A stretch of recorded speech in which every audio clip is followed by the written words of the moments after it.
Be me, Steve, had a girlfriend, Regina. We were together for a long time, maybe 5 years. It was good, you know? Really good. We weren't one of those dramatic couples. We just fit. We liked the same dumb movies, could spend a whole weekend just hanging out at home doing nothing, and it never felt boring. She was smart, funny, and I honestly thought I was going to marry her. We had plans, or at least, I thought we did.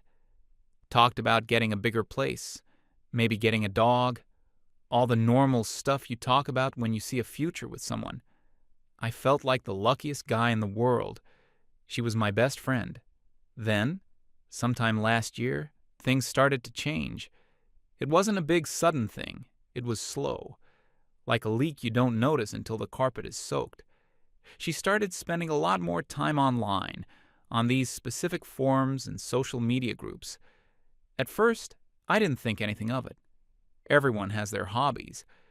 But the way she talked started to change. She began using words I'd never heard from her before. Words like emotional labor, patriarchal structures, and problematic. Everything became problematic. I remember holding a door open for her, something I'd done 1,000 times. She stopped and gave me this weird look, told me I didn't need to perform these outdated gestures of chivalry, said it was rooted in the idea that women are weak. I was just trying to be nice. Another time, we went out to eat for her birthday. I paid, like I always did for special occasions. On the way home, she was silent. When I asked what was wrong, she went on this long tangent about how me paying for her reinforces financial dependency and perpetuates toxic power dynamics. I was just trying to treat my girlfriend on her birthday. It felt like I was constantly being tested, and I never knew the right answers. The things she used to love about me were now evidence of my unexamined privilege, or toxic masculinity. My calm, quiet nature was no longer a good thing. It was me being emotionally unavailable. My desire to fix problems around the house was me asserting dominance in the domestic sphere. I felt like I was going crazy. Our old inside jokes were now microaggressions. The movies we used to watch together were now torn apart for their problematic themes. She wasn't fun to be around anymore. Every conversation felt like a lecture. I tried to talk to her about it. I told her I felt like she didn't even like me anymore, that she was looking for reasons to be angry with me. She turned it around on me, of course, said I was being defensive because I was afraid of confronting my own ingrained toxicity, claimed I was gaslighting her by questioning her newfound awareness. It was impossible to have a real conversation. It was like she had a script, and any deviation from it was proof that I was the bad guy. I started to just shut up. It was easier than having every word I said dissected and used against me. The house became quiet, tense. We were living like roommates who secretly hated each other. I missed her, the real her. I kept hoping the old Regina would come back. I thought maybe it was just a phase. I was wrong. It was about to get much, much worse. One evening, a few months into this new reality, she sat me down. She had that look on her face she got when she was about to deliver a verdict. She told me we needed to have a serious talk about the structure of our relationship. My stomach dropped. I thought she was going to break up with me. In a way, what she said was worse. She told me she had been doing a lot of reading and thinking. She had come to the conclusion that monogamy was a patriarchal construct. She said it was designed for the ownership of women, a tool to control their bodies and limit their potential. She said that for us to have an evolved and healthy relationship, we needed to deconstruct these toxic ideas. I just stared at her, having no idea where this was going. Then she said it. She wanted us to be in an open, polyamorous relationship. I was speechless. I think I just sat there blinking for a full minute. I told her no, absolutely not.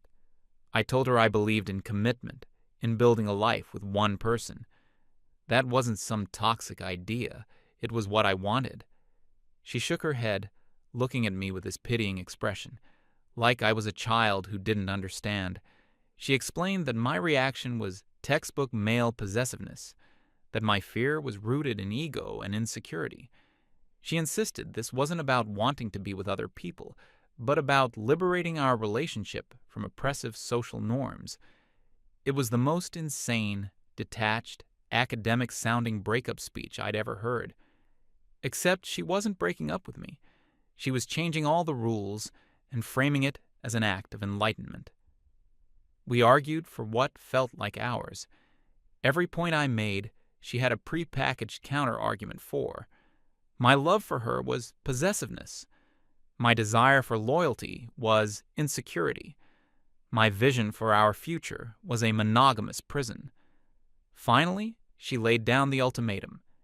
Either I embraced this new, evolved path with her, or I was admitting that I was too unreconstructed to be a partner for a conscious woman like her. Basically, agree to this, or you're a toxic caveman and we're done. I felt trapped. I still loved the woman she used to be. I was terrified of losing her, even this new, cold version of her. A part of me thought, maybe if I just go along with this, she'll see it's a terrible idea and things will go back to normal. It was a stupid hope, born of desperation. So, against every instinct in my body, I agreed. I felt sick to my stomach. The next day, I talked to my best friend. I told him everything. He just listened, his expression getting more and more horrified. When I finished, he was quiet for a moment. Then he just said, "Steve, she's not liberating you. She's giving herself a hall pass to cheat and making you feel like a bad guy if you complain. This is the most messed up thing I've ever heard. You need to leave." I know he was right, but I was a coward. I couldn't do it. I told him I had to at least try. He told me I was an idiot, but that he'd be there for me when it all blew up in my face. I wish I had listened to him. The change was immediate. It felt like a switch had been flipped. Regina, who had been lecturing me about the evils of monogamy, suddenly seemed very excited about her newfound freedom. It took her less than a week. She came home one afternoon and cheerfully announced she had a date that Friday. Just like that. She told me his name, some guy she'd met in one of her online groups. She said he was incredibly aligned with her values and was also ethically non-monogamous. I didn't know what to say. I just nodded. That Friday, I watched her get ready. She put on a dress I loved, did her hair, put on makeup. She looked beautiful, and she was doing it all for someone else. She left, telling me not to wait up. I sat in our apartment, the one we'd built a life in, and I'd never felt more alone. This became the new normal. Regina had a whole new social life that didn't include me. She was always out with this new guy. She'd post pictures of them online, at rallies or art exhibits, with long captions about community and radical connection. She treated our relationship like a home base, and her relationship with him like a permanent vacation. When she was home, she was distant and distracted, always on her phone, smiling at texts that weren't from me. I was demoted. I went from being her partner to being her roommate. The worst part was, I wasn't allowed to be upset about it. One night, she came home very late, smelling like wine and some other guy's cologne. I couldn't help it. I told her it hurt me. She sighed, like I was a whining child. She sat me down and gave me another lecture. Told me I needed to do the work to interrogate my jealousy.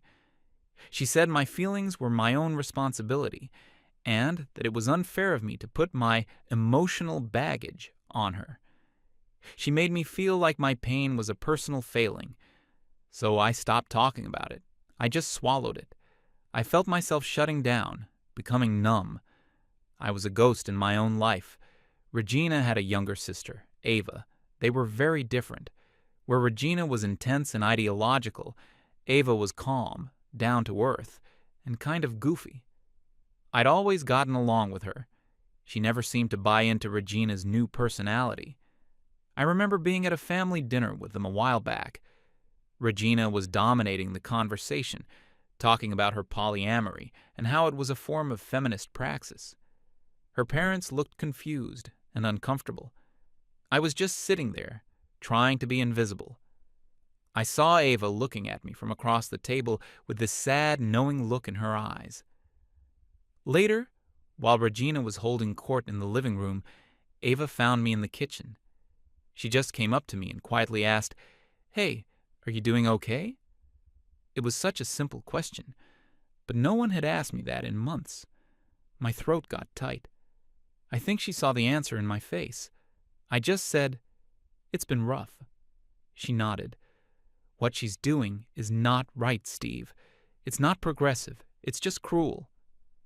Hearing someone else say it, someone who was her own sister, it was like a dam broke inside me. It made me feel like I wasn't crazy. My pain was real. It was valid. After that night, Ava and I started talking more. She would text me every now and then, just to check in. "How's your week going?" "Thinking of you." Little things that meant the world. It was a lifeline. One weekend, Regina was away on a trip with her new boyfriend. A polyamorous retreat, she called it. I was home alone, feeling lower than ever. My phone buzzed. It was Ava. "Regina's out of town, right? You shouldn't be alone. Want to go grab some food?" I almost said no. I didn't want to be a burden, but the thought of sitting in that empty apartment all night was suffocating. So I said yes. We went to a simple diner, and we just talked. For the first time in what felt like a year, I had a real conversation. I didn't have to watch my words. I didn't have to worry about saying something problematic. She listened. I told her everything. How it started, how Regina had changed, how she'd cornered me into this arrangement, how lonely and erased I felt. I didn't realize how much I'd been holding in until it all came pouring out. Ava didn't interrupt. She just listened patiently, her expression full of empathy. When I was done, she reached across the table and put her hand on my arm. She said, "I'm so sorry, Steve. You don't deserve any of this. My sister, she's lost her way. She's so caught up in her ideas that she's forgotten how to treat people with basic kindness." She told me stories from their childhood, how Regina was always looking for a cause, something to make her feel special and superior. How she would get obsessed with something and make it her entire personality, looking down on anyone who didn't join her. It all started to make sense. This wasn't about genuine belief. It was about ego. Being with Ava felt easy. It felt normal. We laughed. We made stupid jokes. I felt like myself again, a version of me I thought was gone forever. We started hanging out more regularly after that. Whenever Regina was busy with her other life, which was most of the time, I'd call Ava. We'd go for walks, watch movies, play board games. It was completely innocent. It was a friendship. But it was the deepest, most supportive friendship I had. She was the only person who saw what I was going through. She was the only one who cared. She never once spoke badly about Regina in a malicious way. She was just sad for her, and sad for me. Her presence in my life was like an anchor in a storm. It was around this time that I realized something important. I wasn't in love with Regina anymore. The woman I loved was gone, and the person who was filling the massive hole she'd left in my life was her sister. I wasn't acting on it. I wasn't even fully admitting it to myself yet. But I knew. I knew that the connection I had with Ava, this simple, honest, caring friendship, was more real than anything I had left with Regina. I started to feel a little bit of hope again. Not hope for my relationship with Regina, but hope for myself. Maybe I could get through this. Maybe I could be happy again. One day, I had a particularly bad day. Just one of those days where everything goes wrong. I came home, hoping to just collapse on the couch. Regina was there, but she was on a video call with her activist friends. She barely looked at me. just waved me away impatiently. I went to my room and just sat there, feeling the weight of everything. My phone vibrated. It was a text from Ava. "Everything okay? You've been quiet today." It was like she had a sixth sense. I texted her back, telling her I'd had a terrible day. Her reply came instantly. "I'm coming over. I'll pick up food." I told her she didn't have to, that Regina was home. She wrote back, "I don't care. You need a friend. Be there in 20. When she arrived, she had 2 bags of my favorite takeout. Regina was still on her call. Ava just gave her a polite wave and came straight to my room. We sat on the floor and ate, talking in low voices. She made me laugh. She listened to me vent. She made me feel like a person again. And as she was leaving, she gave me a hug. A real, genuine hug. It lasted maybe 5 seconds. But in that moment, I felt more connection and warmth than I had from Regina in over a year. That was the turning point. I knew I couldn't live like this anymore. I was done being a ghost in my own life. I was done being a footnote in Regina's ideological experiment. Something had to change, and it had to change soon. I just didn't realize that the choice was about to be made for me. I think Regina started to notice the change in me. I wasn't moping around the apartment anymore. I wasn't quiet and withdrawn. When she was home, I was polite but distant. I didn't ask her where she'd been or what she was doing. I had my own life back, a life that revolved around my friendship with Ava. Regina didn't like that. I think, on some level, she needed me to be miserable. My sadness was proof that I still loved her, that I was waiting for her. My indifference was something she couldn't control. The air in the apartment grew thick with a new kind of tension. It wasn't just my quiet despair anymore. It was her suspicion. She started asking me questions. Where was I going? Who was I with? It was ironic. She wanted complete freedom for herself, but she wanted a full report from me. I just gave her vague answers. Out with friends. Just getting some air. I didn't feel like I owed her an explanation for anything. She was the one who had dissolved the boundaries of our relationship.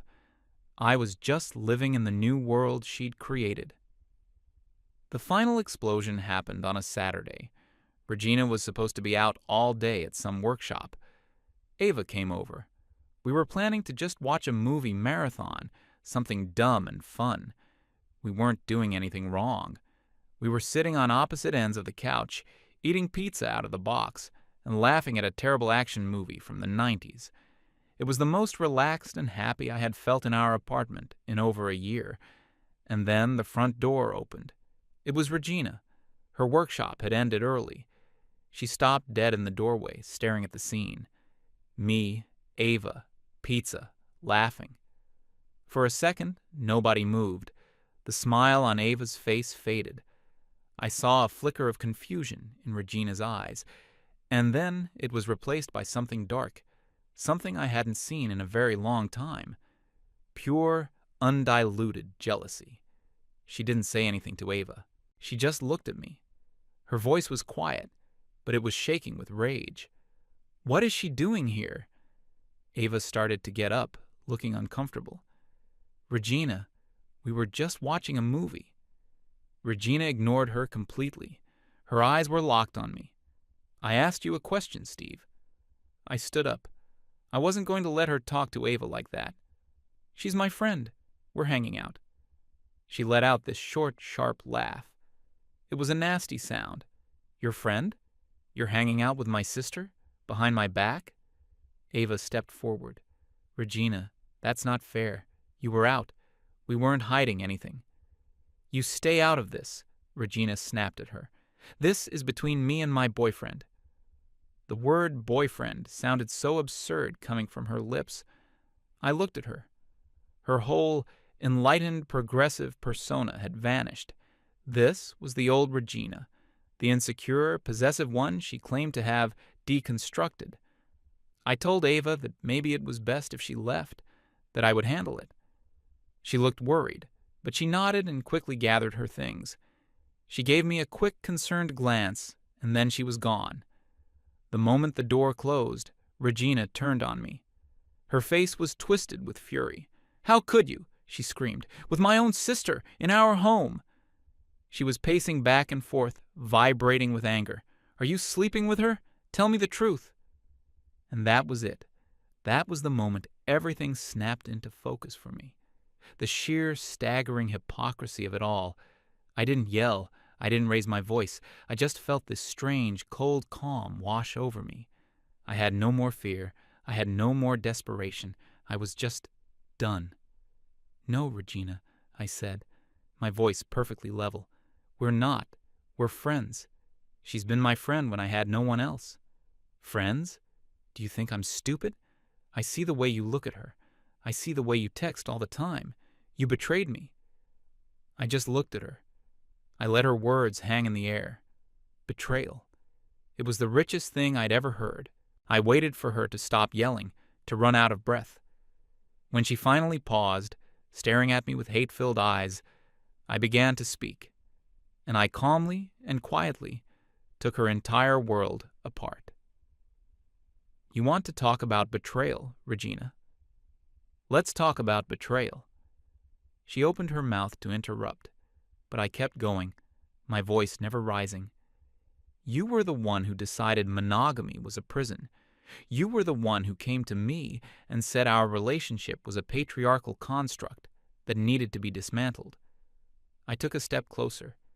You were the one who gave me an ultimatum, an open relationship, or I was a toxic caveman.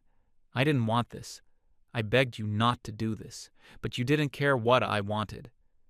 Her face was starting to change. The anger was being replaced by confusion. She wasn't used to me fighting back. "So I agreed," I continued. "I agreed because I was a fool who still loved you and hoped you would come to your senses. And what did you do with your newfound freedom? You found another guy in less than a week." "That's different," she stammered. "We had rules. We were supposed to be honest." "Rules?" I almost laughed. "Your only rule was that I wasn't allowed to be hurt. Every time I tried to tell you I was in pain, you told me it was my emotional baggage. You told me to interrogate my jealousy. You dismissed my feelings as toxic masculinity while you were out building a second life with someone else." I could see the gears turning in her head. She had no counter-arguments.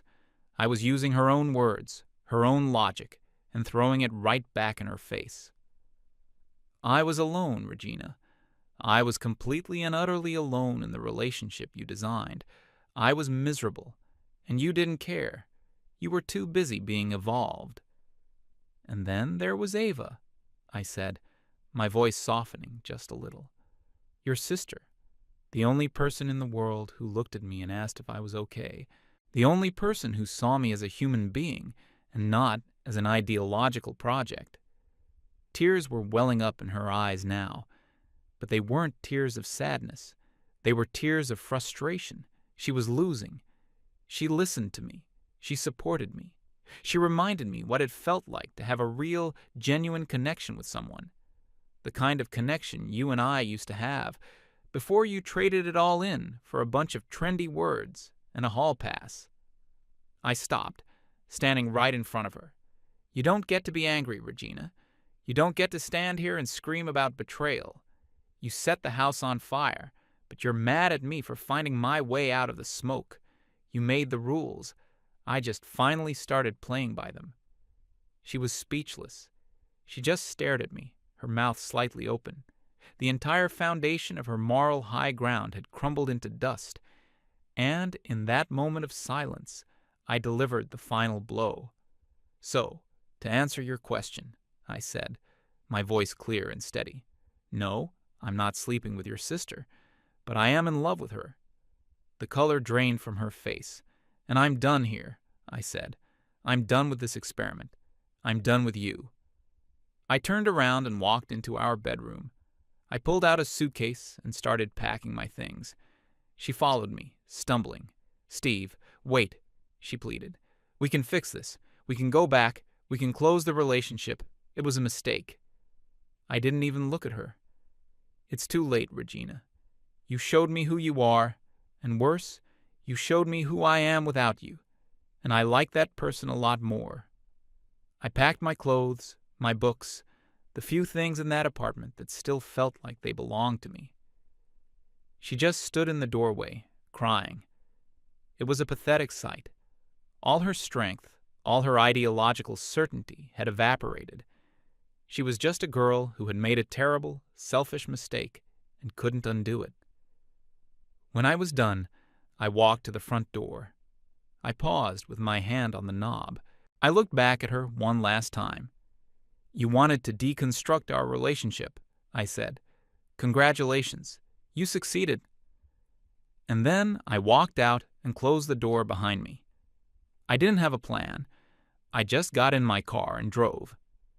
After a few minutes, I pulled over and called Ava. I told her what happened, that I had left Regina, that I had told her everything. She was quiet for a long time. Then she asked me where I was going. I told her I didn't know. Come to my place, she said. You can stay here for as long as you need to. And so I did. Over the next few days, my phone blew up with texts from Regina. First they were angry and accusatory. Then they became desperate and pleading. She said she was sorry, that she had been wrong, that she loved me. I didn't answer. There was nothing left to say. She tried calling Ava, over and over. Ava finally answered and told her, calmly but firmly, to stop. She told Regina that she had done this to herself, that her cruelty and selfishness had destroyed everything. She told her she needed to leave both of us alone. After that, the calls and texts stopped. I heard from a mutual friend a few weeks later. Apparently, Regina's other partner, the ethically non-monogamous one, had bailed the second he heard about the family drama. He wasn't interested in dealing with a real, messy human crisis. He was only there for the fun and the convenient label. So Regina was alone. Truly alone. In the apartment we were supposed to build a life in. She had chased an ideology so hard that she had ended up with nothing. No boyfriend, no sister, no trendy side piece. Just four walls and the echo of her own bad decisions. Poetic justice, I guess. As for me and Ava, we took things slow. We had to navigate the wreckage that Regina had left behind. But our friendship, the one that had been forged in that terrible time, was strong. It grew into something more. Something quiet and stable and real. Something built on respect and kindness, not on theories and ultimatums. It's peaceful now. I feel like I can breathe again. Sometimes I think back to the person I was when I was with Regina, walking on eggshells, filled with anxiety, feeling like I was always wrong. I don't recognize that person anymore. She thought she was setting herself free. But in the end, the only person she really liberated was me.